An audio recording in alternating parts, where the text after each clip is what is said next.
An all-out preview of Game 6 of the PBA Governors Cup Finals is who else? Basketball analyst Juan Banal. Juan B, good morning. Good morning, Andre. Is this my last day, or will I show up again if this extends? It's all up to Meralco. But that was my first question intendedly for you. Last day mo na ba ngayon, or babalik ka ba on Friday before Game 7? Well, Juan B, Ginebra scoring back-to-back wins for the first time in this series. Actually, first time a team has won back-to-back games in this series. Perfect timing for them, for Ginebra, since it put them one win away from reclaiming the Governor's Cup crown. And iniisip ng mga fans, parang hindi na naman nanalo yata Meralco talaga dito sa Ginebra. In your eyes, though, Juan Manal, what went right for the Gin Kings in Games 4 and 5, and how did they get those back-to-back wins to just be one win away from winning it all again tonight? Well, we spoke about, Andre, this being the battle of the minds, right? Like it's a chess match between Coach Norman Black and Coach Tim Cone. And we knew that the series would be, what we expected it to be if it's going to be an alternating victory, right? Because the other team will adjust. And that's what series are all about. It's a game. It's going to be a game of an adjustment. And right now, he never was able to address. We talked about how Meralco is going to win this series and how they have been winning their games. It's because of their bench scoring. It's them staying healthy and being able to limit the scoring output of Ginebra, especially from the outside. And that's exactly what Ginebra solved in Game 4s and 5. It's the first time that Ginebra was able to score 95 points and 110 in this series for Game 5. And so just the potency of their ability to score came out. Ginebra shot in terms of three-point shooting. Game 4, they were 12 out of 31. Game 5, they were 16 out of 34. That's 38% and 47% in total. For Games 4 and 5, Ginebra almost doubled the three-point shots made of Meralco. They shot 28 over 65. That's 43% from the outside compared to the 17 made of Meralco in Games 4 and 5. And obviously, not to mention how they were able to address the bench scoring. They limited the bench run. They actually won for the first time in this series in Game 5. Game 5, yeah. Ginebra 17 versus Meralco's 14. And we said, dyan namumuhunan ng Meralco. It's their second unit that is supposed to pick up the slack, right? Yeah. And then second chance points also, their ability to get more possessions, offensive rebounds, and turn it into goal. But in Game 5, Ginebra had 17. Meralco had only 15. So it's the first time that Ginebra won both categories in Game 5, and that's why they were able to turn the tide, which we expected Meralco to actually win if we follow the trend. Well, I like your points there. Tama ka dun sa bench scoring ng Game 5. Ginebra outscoring the bench of Meralco in that particular game. Well, Scotty Thompson and Justin Brownlee living up to their individual awards during these two games. Scotty named Best Player of the Conference before Game 4. Congratulations to him. Tapos si Justin naman, Best Import for the first time for Justin sa Governor's Cup. Kasi nanalo na siya dun sa Commissioner's Cup as a Best Import. And since that awarding ceremony, these two guys, Brownlee and Thompson, have proven why they won those awards deservingly. Let's talk about the performances and focus first on these two particular players in Games 4 and 5, specifically with Scotty Thompson. One, grabe, he's just doing everything here. Scotty electrifying the crowd, his teammates. If we take a look at his numbers right now, what impresses you most about Scotty Thompson, especially here in this series? I think Scotty is the dream player for any coach at this point. Take a look at his numbers in Games 4 and 5. What do you notice? In Game 4, he needed to score. Yeah. He needed to be the focus of the offense because the rest were struggling, and he did just that. 27 points, 4 rebounds, 4 assists, 40 minutes. Game 5, they needed him to facilitate. And I like the adjustment of Coach Tim Cone when they converted Scotty to play more of the point to facilitate the team and convert LA to more of an off-ball player, right? He would move without the ball. He doesn't have to get tired. You're going to reserve his legs for the fourth quarter by him not bringing down the ball. And that's the role that Scotty kind of grew up into in this conference. You know, he just kind of embraced that role. And for me, this outside shot that he made, he was saying, oh, it was luck. Coach Tim said he's been working hard.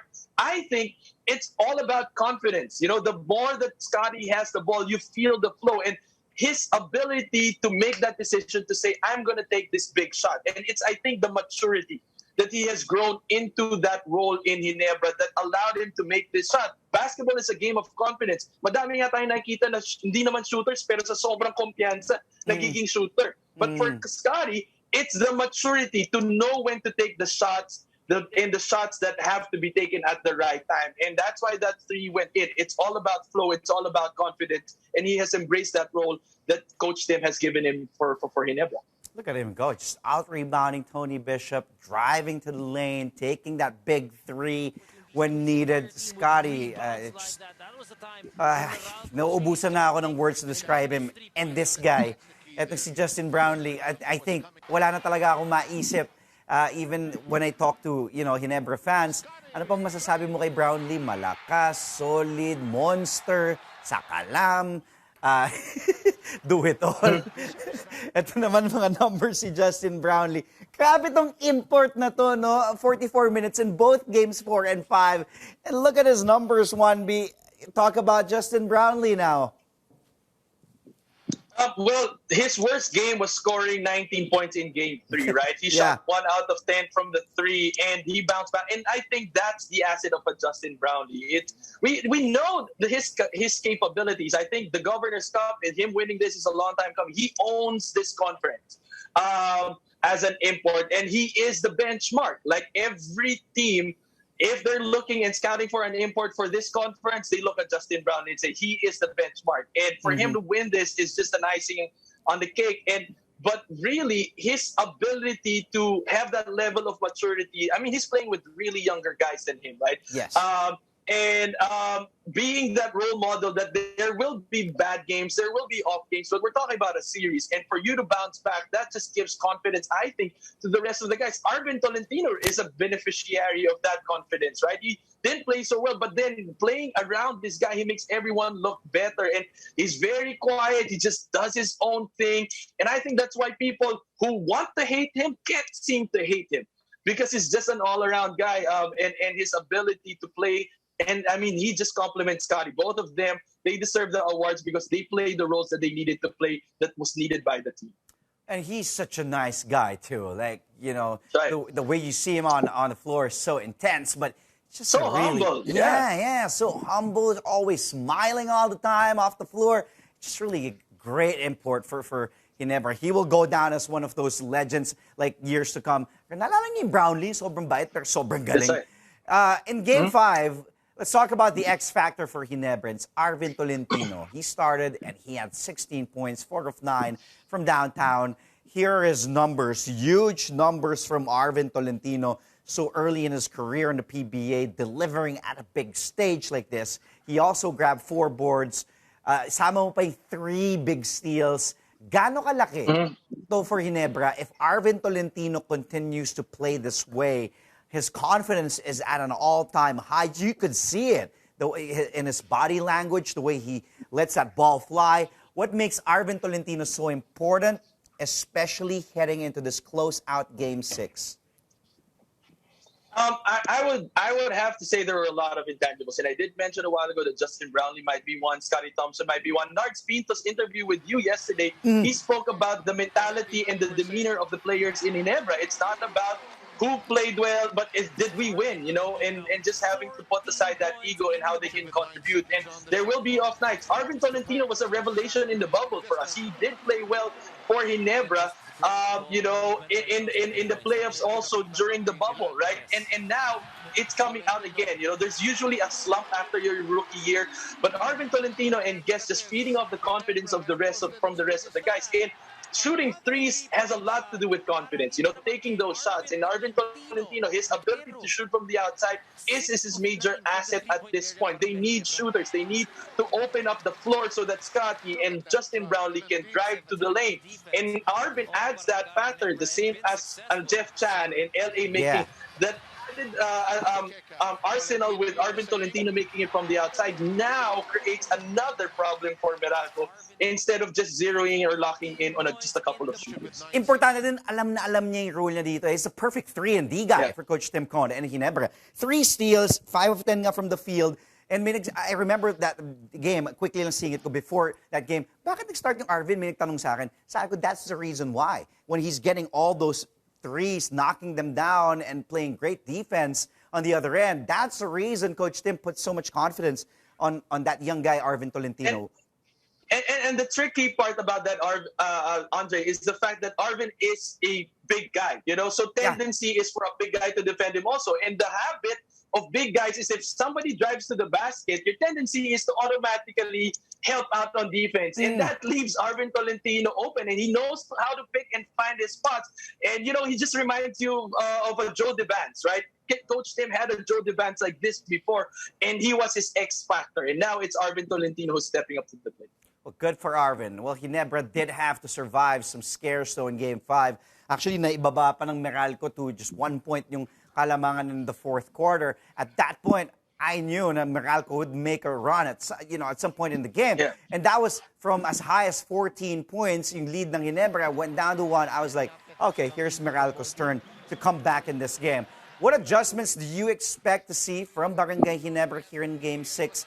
Kumaga, ano ba yung mga kailangan nilang ayusin to close out this series tonight and finally not give, because Meralco is going to come back at some point, but to not give them so much life that they can win and then extend the series. What should Ginebra do to finally, let's finish this, let's win another Governor's Cup title? And I think they have to ride on the wave of their success in games 4 and 5 and double down on that. Obviously, I think they're not going to be expecting Arvin to still be, this hot, So that means they need to get that kind of help. We know that Coach Tim has a 9 to 8 man rotation. Yeah. But there might be, and he's known for a magic bunot. So I'm not so sure if Prince Caperal will be that guy again, but he did that for Ginebra before. He did play that role. And it's not just Prince's presence in the shaded area, but his ability to shoot from the outside. So I think it's still going to be their outside shooting that will get them over the hump, because Meralco's just relentless. And every time you put out that fire by making outside shots, it just kind of deflates the confidence in the runs of Meralco. So big shots from the outside will still be the key for Ginebra, and keep the game high.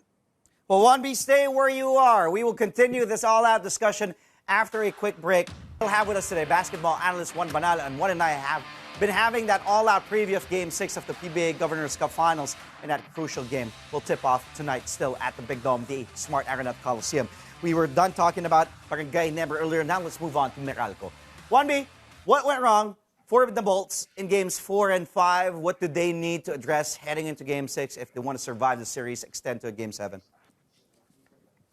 Well, I think they needed, the areas that they needed to be good at was something that we didn't see. It's either Ginebra was able to solve that problem, or Meralco just didn't, they were struggling to bring those that high level of competition to match up against Ginebra, and the ability for them to adjust in game. But it also